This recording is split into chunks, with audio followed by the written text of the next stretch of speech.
welcome to the latest edition of Central European Affairs podcast. My name is Zoltán, Kész, and I have two guests today. Garvan Walshe, who is the co-founder of Unhack Democracy, and Zsófia Banuta is also the co-founder of Unhack Democracy. It's a group that was founded in 2018 for the Hungarian parliamentary elections, and it's a registered organization, a non-profit organization in Belgium. Well, welcome, the two of you. What is Unhack Democracy? Well, it's an NGO dedicated to improving the quality of democratic processes and, in particular, elections, and making sure that when we have elections, that everyone's vote is counted equally. That's what really matters to us, so that the governments that people elect really reflect their the choices that people make.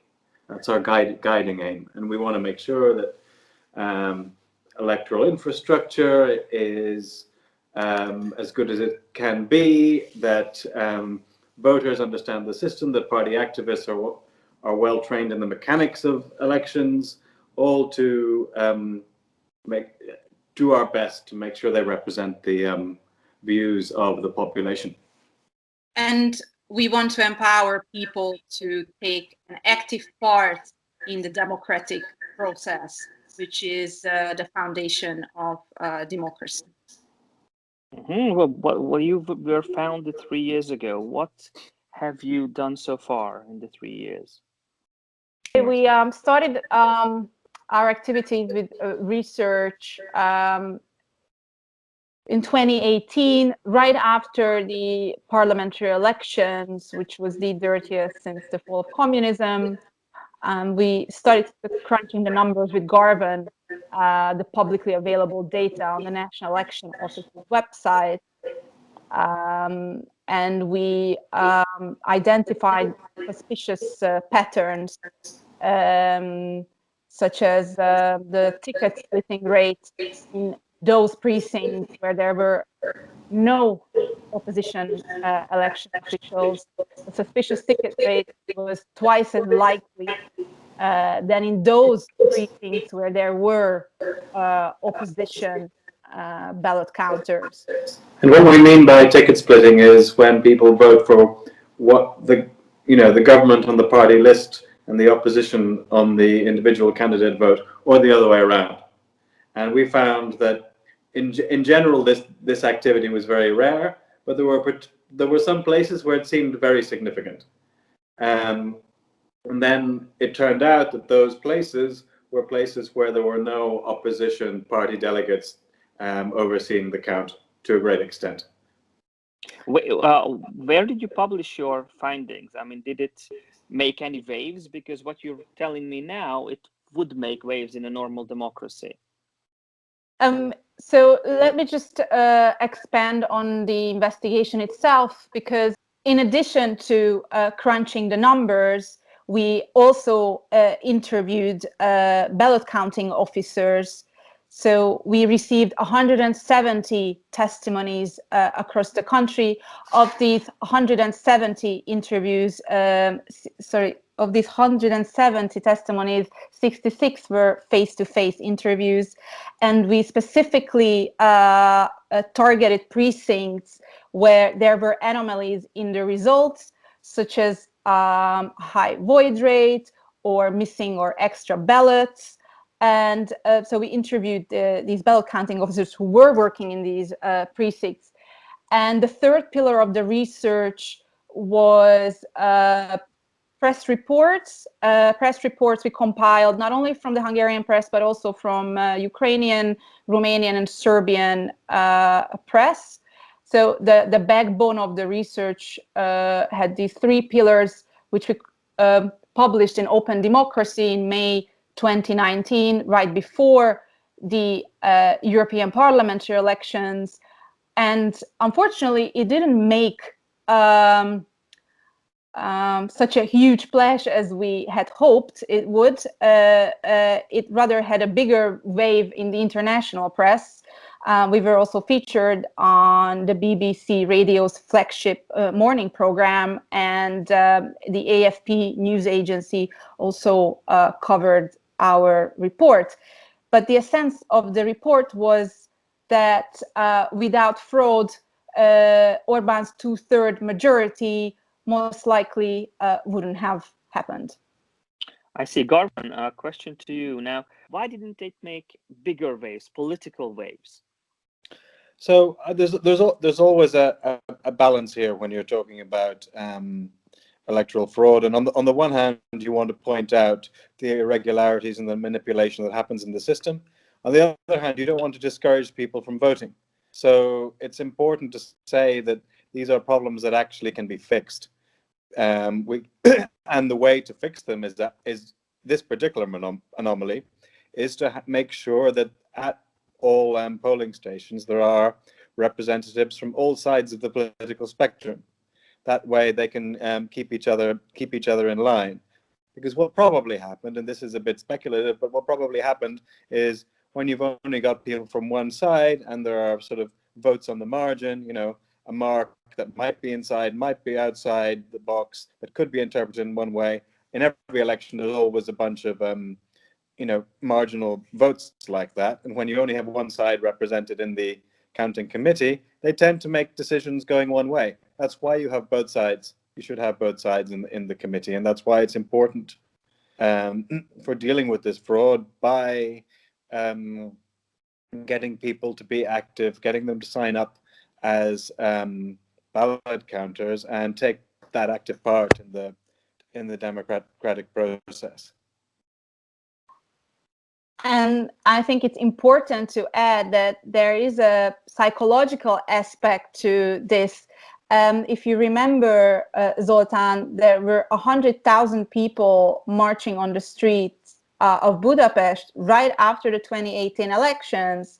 They were demanding a recount, which never happened. There was a huge shock to the system, this 2/3 majority, the third 2/3 majority.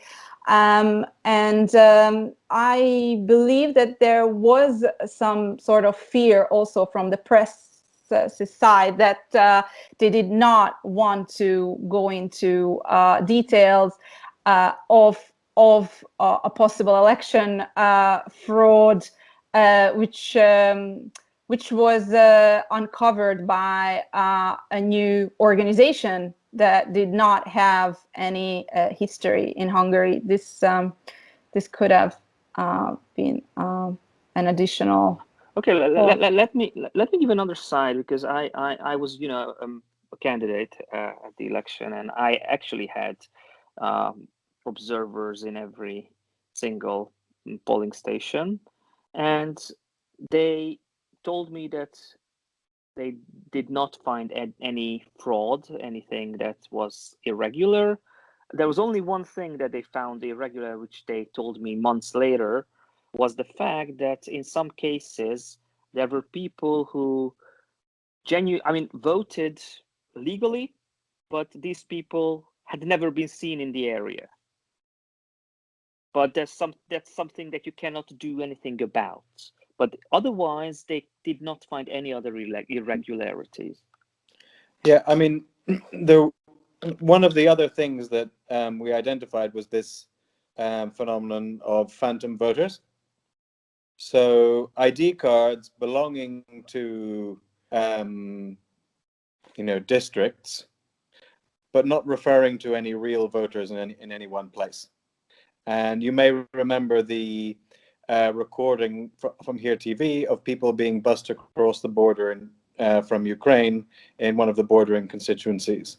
And in that case, those people bussed over from Ukraine were given ID cards that allowed them to vote in Hungary. So there were entries in the register that didn't correspond to actual people. And there are some suggestions that particularly in the border constituencies, that figure is very, very, very big. And that may be related, that phenomenon might be related to some of the underperformance of Jobbik in those regions in the 2018 election. That definitely deserves more investigation there. One of the findings of our research is that It's not enough to have opposition ballot counters, party representatives in each constituency. They also have to be well trained, and they must be independent. They cannot be part of this codependent system that is in Hungary. For example, the average age of a ballot counter in 2018 was 65. Many of the ballot counters have been counting for 30 years, since the 1990s, and they don't know their rights and the rules. So it's extremely important to train them, and it is not only mentally but also physically a very tiring day. It's a minimum 14-15 hour day. We need younger and better trained ballot counters. If you don't know your rights, if you don't know your obligations, how are you going to be able to record them? And you also have to know how to record these irregularities. Well, it sounds really simple what you're saying, that you have to raise awareness, you have to train these people.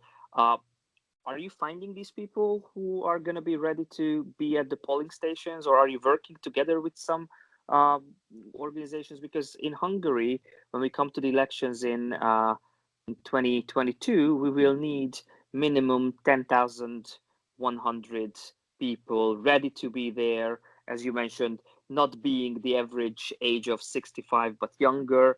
So how are you getting on with that?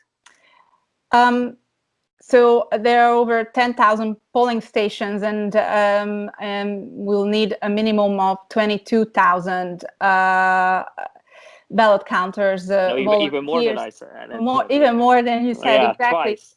And however, don't forget what you wanted to say. But I would say even 3 times more, because I would say that you would need people on the streets to observe what irregularities are happening in the streets, whether it's chain voting, whether anybody is bussing them. But okay, that's up to the parties to organize and decide. We are not recruiting any ballot counters. We have quite a few projects in the pipeline, which we will be able to reveal by the end of the summer. And we hope to come back to the show and talk about our projects. It took us 2.5 years to build a solid foundation for Unhack Democracy and to build up our credibility. And it looks like the fruits of our labor is just paying off now. But unfortunately, we're not able to tell your listeners just yet what we are working on. Yeah, don't worry about that. Tell me what you can tell me. Well, we certainly want to be involved in making ballot counting sexy, so to speak. Make ballot counting great again. All right. But we are not going to be familiar. We are not going to be doing the organizing and recruiting. That is up to the parties. It's important that we talk to, or we try to talk to all parties and inform them about our research and involve them as much as we can. All parties, and I underline this word. We not only produced the report on the 2018 elections, we produced a report on the 2019 local and European parliamentary elections, which drew on 850 testimonies. Of these, 10% were face-to-face interviews, and we clearly see persistent and concerning trends. Now we have across 3 elections over 1,000 testimonies of ballot counters. Unfortunately, we only have 5 testimonies from the ruling party's ballot counters, but they also show some irregularities. Yeah, I can imagine that. I mean, we've seen miracles happen in Hungary when we had the last 2/3 majority happen, and a lot of people had not anticipated that. One last sentence from each of you. What are your expectations from next year's elections?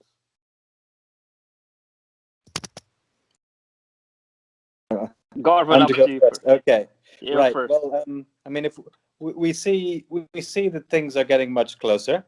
This is obviously partly because one of the reasons that the big reason Orban got his 2/3 majorities in the end was that the opposition were divided, and he managed to construct a majoritarian electoral system that gives the advantage to a unified bloc over a divided bloc. Mm-hmm. The opposition have understood this. They united very effectively in the local and municipal elections in 2019. They won back several cities as a result. And they look like they're going to repeat this for the general election. I think Fidesz actually played into their hands a bit by forcing them to run a single slate rather than two. And underlying this, there's also some very interesting voter dynamics that we've been able to observe.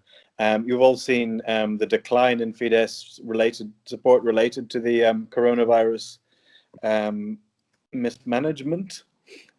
But this builds on some underlying trends that we've been able to see before in some opinion polling, which is that there's a section of Hungarians who had voted Fidesz, who thought they were the only alternative, and are now getting pretty tired of them. They're tired of the polarization and anger in Hungarian politics. They're tired of the politicization of public administration. They're tired of an increasingly cronyist and corrupt political environment, and they want to see an alternative. Now, the big question, I think, is whether the opposition can convince these people that they're a credible alternative, because they're these kind of center-right voters, if you like. They want to see something that's not a radical left-wing government. They want to see something that is competent. But they're starting to get to a stage of thinking where now is actually time for a change. We've had these people in power for over 10 years. It'll be 12 years by the election time, and maybe it's time to give some other people a shot. And the opposition, I think, is in with a good chance of being able to say, it's time to give us a chance. It's time to give someone new a chance to govern Hungary. It's time to restore society to a more harmonious basis after maybe 15 or even 20 years of quite divisive politics. And I think an appeal to unity that exists in Hungarian society. There's a very surface polarization of political opinion, but beneath it, there's a lot of a consensus about what people see as important for the country. And it would be, if the opposition can present that kind of competent, unifying message, I think they have a very good chance in 2022. Now, obviously, even if they have a very good chance, we might expect there to be irregularities at the margins. And those margins could be the difference between Fidesz keeping hold of the government and Fidesz losing power. That's why it's important that if the Hungarian verdict is for a change, that verdict is registered properly at the polls, and that it isn't allowed to be distorted by manipulation of the vote. And what we want to see is an accurate reflection of public opinion. Even in 2018, the in-Hungary vote for Fidesz was only 49%. The in-Hungary vote for opposition parties was 51%. Yeah, but we both know the election system translated and the election law, definitely. Through the electoral system, and also through the votes of ethnic Hungarians on the list who live outside Hungary. That gave them another couple of seats. You sounded very optimistic in relation to how you see next year's election. Just before Zsófia answers this question, just a couple of weeks ago, research came out by Civitas Institute, which said that 54% of voters who are definite to go to the polls would vote for Fidesz today. And that actually shows something different from other research institutes' results, because they sometimes have the opposition ahead of Fidesz. However, it is also clearly seen that when you look at the whole country and not just the bubble that a lot of people live in, especially in the urban areas, which are definitely pro opposition, you see that in the countryside you'll have a majority, or the majority of the people still voting for, but even if, like as Garvan mentioned, they are mishandling of the pandemia. So Zsófia, how do you see this? Can I just say one thing on the polling right. before that, which is that's absolutely right, and that Fidesz voters are hardcore Fidesz voters are really highly motivated. They are much more likely to say they will vote than supporters of other parties, and that's partly what Orbán is doing with his culture war type of rhetoric. It's keeping his base mobilized, making sure they have an enemy to mobilize against, convincing them that this election is absolutely vital and they really have to go out and support their side. It's a question of whether the opposition is able to generate similar levels of enthusiasm. That's really one of the tests for it. I agree. Zsófia? I hope to see civil society being mobilized like we've never seen it before. Already seeing some signs of it. There are some initiatives before the elections from the diaspora and also Hungarians living in Hungary. It is going to be a very exciting time in the next year, and it's only good for democracy. Well, let's hope for the best. Thank you very much. This was the Central European Affairs podcast, and my two guests today were Zsófia Banuta and Garvan Walshe. Both of them are co-founders of Unhack Democracy, and I hope to see you in a couple of months when your research is done and available for the public. Thank you very much. Thank you.